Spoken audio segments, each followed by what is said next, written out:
Welcome back to my channel. Today we're going to be cooking. Can you guess with the things on the table? Fried rice. Very simple fried rice. I'm going to start off with washing my rice. So I'm going to wash my rice. So I'm using basmati rice. So when you start off washing your rice, you get all this starch coming out of it. So you want to wash it until your water is a bit clear, so that when you're cooking your fried rice, you don't get too much starch in it, then it doesn't become too sticky as well. I think this is fine. I normally rinse it for about 5 times and then it's done for me. Okay, so at this point, if I have chicken stock or meat stock, let's say I've just cooked chicken or meat, I might use the stock at this stage. I'm not going to be using stock. So, and a lot of the times you have stock at home, so don't worry about, oh, you have to have meat stock or chicken stock. Some people cannot cook their fried rice or jollof rice without stock. I can, and it will still taste really nicely. Okay, so we're gonna put that just in the pot. Just pour your rice in the pot like that. I've boiled my water in the kettle, so I'm gonna pour that in a bit. So put that in the pot like that, and then at this stage I normally just put my veg in as well, because your fried rice and your veg, your rice should take roughly 10-15 minutes to 20, but you want all the seasoning to go into the veg and the rice. Okay, so at this stage, see, some of you like cooking, you like chopping stuff, you might want to buy carrots and chop them up. When I'm cooking my fried rice, I just buy frozen veg. Okay, that's the easiest way because of the quantity that I cook. For me to sit in the kitchen and chop might take forever. So rice is in there. Let's put the water on. I'll put my cooker on 7. I don't want it burning as soon as I put it, so I'm going to just put it on 7, and that's it all. So in my bowl of rice earlier, that was 1.5 kg of rice. You might want to cook less or more. It doesn't matter depending on how much or how many people you're cooking for. I'm cooking for 5 people, but we don't just eat it in one day. Like, I batch cook. So on a weekend, I normally cook and then we might eat it 2-3 times after that. So normally what I do with my veggies, I would I'll put it in the bowl, put it in the microwave for a few minutes to defrost, so 5 minutes to defrost, and then, can you see, that's what I did with this. So I put it into defrost. If I'm pressed for time, let's say I need to get home, I need to quickly cook, I have half an hour, then what I'll do at that time is I'll boil the water and I'll pour my water into that, and that will just take out the ice. The reason why I do that is so that when you put it into your rice, it doesn't take down the temperature and it starts to get a bit mushy and all of that. When you put it in and it's all defrost, it's easier to cook, it's easier to just get into temperature and cook. So that's what I do with mine, and then it just makes it easier. Just find as much of the green peas in there. You can tell my rice is boiling, but it's not boiling yet. It's just, the water.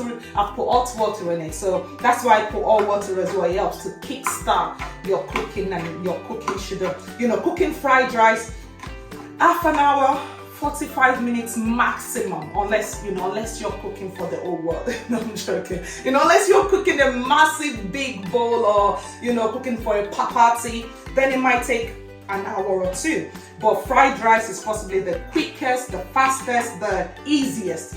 Most people say, what? Yes, it is. It's actually the easy, and everything is in. Like, you have your veg, you can put meat in it, you can put prawns in it, you can put whatever you want in it. Like, literally you can put anything in your fried rice.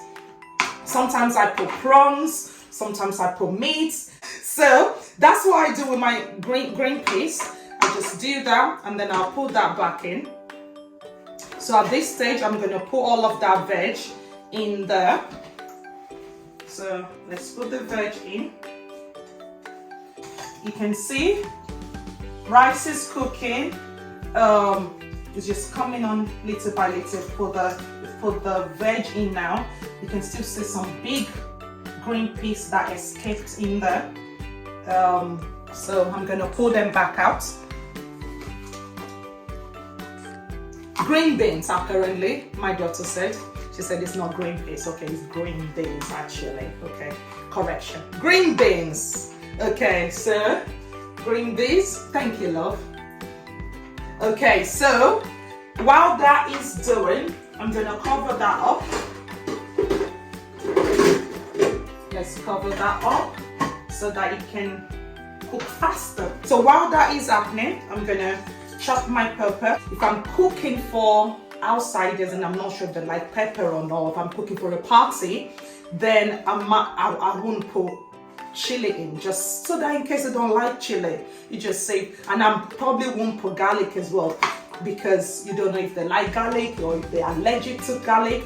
So, but if I'm cooking for our house, I know what we like, I know what my kids will eat. So I'm gonna chop up my garlic as well and just slice it like that, as thinly as I can. Just put that there. And then the same thing with my onions.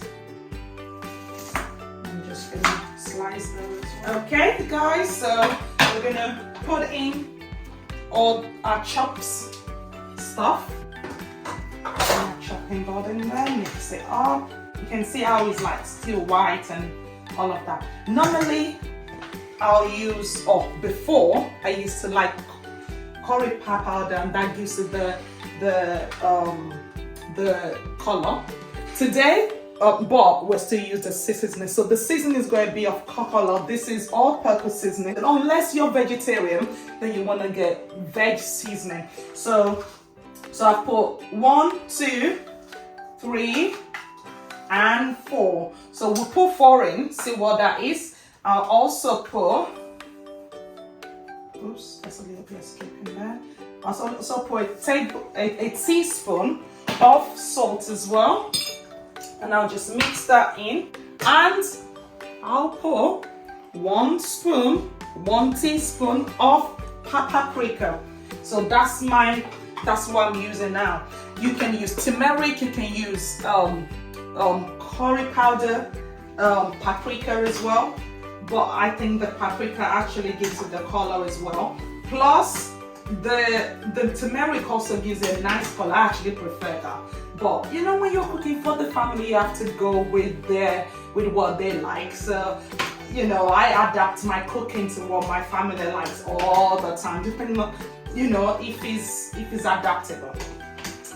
And then if it's not, I'll just say you have to eat it the way it is. But if it's adaptable, I'll try and adapt it to their taste and to what they like. So that's why we now use that. And then I'll put some oil in that. 1 spoon, 2 spoons of olive oil in that. And I'll taste it at this stage, just making sure that is all nice and beautiful.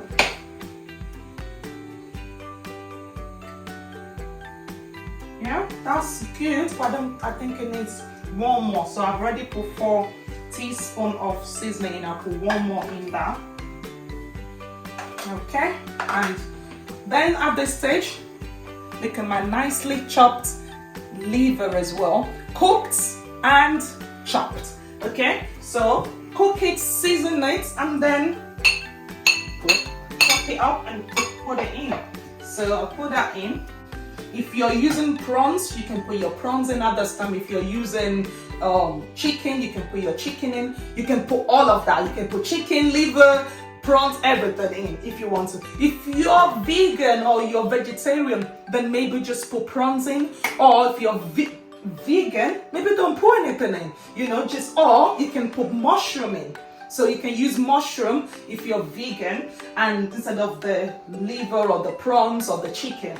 Okay, so whatever, and you can just put that in at this stage. So just replace it with the liver or anything else in there, and we're gonna leave that on for 10 minutes. Let's check on this. Mix it all the way to the bottom.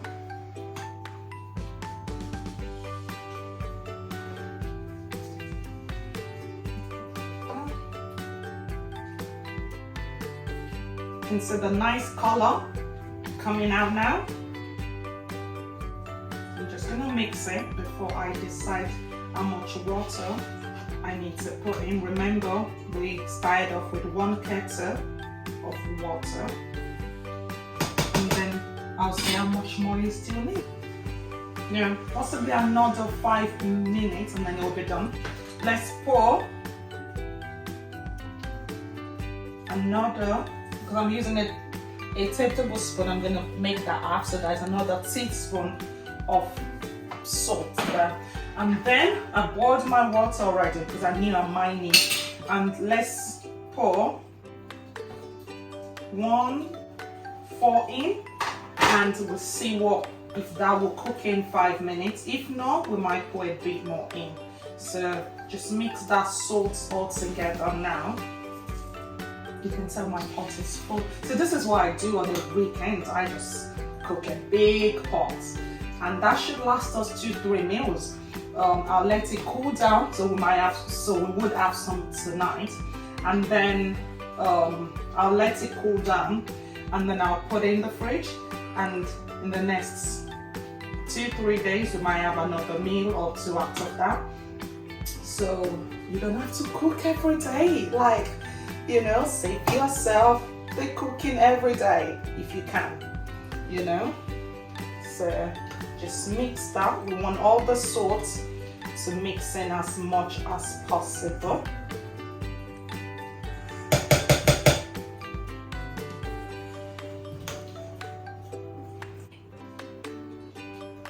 On a number that before this year, I probably would have put a lot more oil than I put. But this year, one of my goal is to cook with less oil, okay? So I'm trying on that. All right, so we're gonna let that cook for another 5 minutes, and then we'll see what it looks like. It looks like it's all nice and cooked, all ready to plate. So I'm gonna plate some for you guys. So gonna just plate that. At this stage, taste your rice before you just mix it all together and to taste it. I've done that. If you need more seasoning, you need more salt, to taste. What is nice for me might not be your taste. So if you think you need more salt, put more salt. You need more seasoning, put more seasoning. Put that down. Let's get some chicken. I'm gonna taste this for you guys. Just imagine your ear, like I always say, guys. Or you make this as well and let me know how it goes. Just have fun with it and let me know what it looks like. Let me know what it tastes like. Let me know if your family also enjoys it like mine do. And look forward to seeing you in my next video. God bless you.